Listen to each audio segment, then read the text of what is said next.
Chockstone Shiraz is today's wine. Chockstone Shiraz coming out of the Grampians wine region in Victoria, which is southeastern Australia.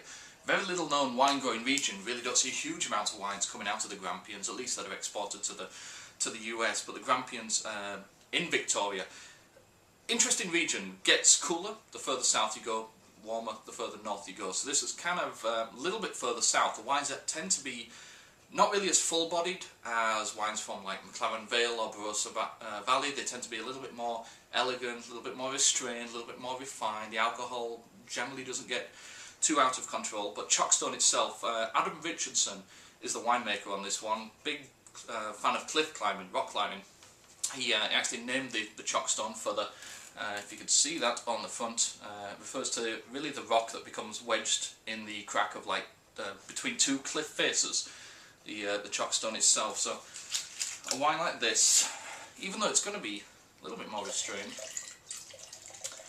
I'm still going to need a bloody great big glass to let it open up a little bit. This is another wine from Underdog Wine Merchants. They have been my featured winery this week.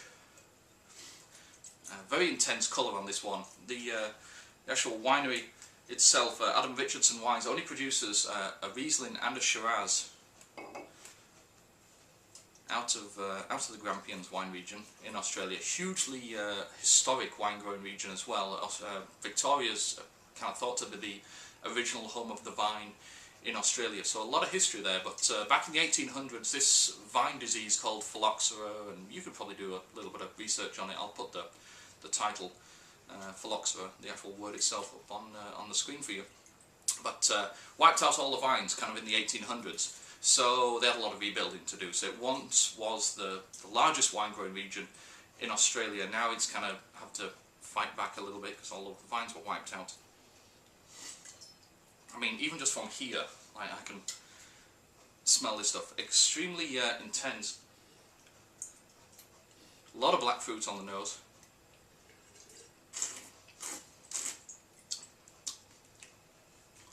I like blackberry, cassis. Vanilla, the oak definitely comes through, but not overwhelmingly so. And you know, just going back to the beginning of the video, surprisingly restrained. I've seen some Australian Shirazes getting up to like 17%. This is at, I believe, like 14.1. Yeah, 14.1% alcohol, which is about average for California, but certainly, you know, fairly low for Australia. A good amount of cassis in there, and I hate to say this because it's a word that I just find is overused so much, but chocolate. I really do find a good amount of chocolate in there. It's like chocolate mocha coffee, toasty oak as well.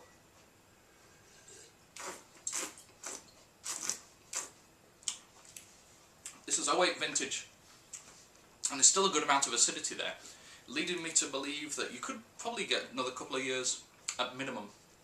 Just by laying this down. Of course, it's in a screw cap, so a lot of Australian wines are kind of going with the screw cap because such a kind of big problem with, you know, bad corks and corked wines, that kind of thing. Yeah, the worst thing is laying a wine down for, you know, a few years only to find out that it's gone bad. But this is certainly something, if you're gonna look up some Shiraz, if you're getting bored of like Australian Shiraz, Syrah, obviously being the same grape, I definitely give the Chockstone a look in. It's one of the few wines that I can actually say, you know, does taste like chocolate. So there's definitely a good helping of chocolate in there. Stays on the palate for quite a bit as well. Definitely lingering finish. I'd look this one up, see what you think. This is another one that's available from UnderdogWineMerchants.com. You can actually go on the website and find out a little bit more information on it. But cheers.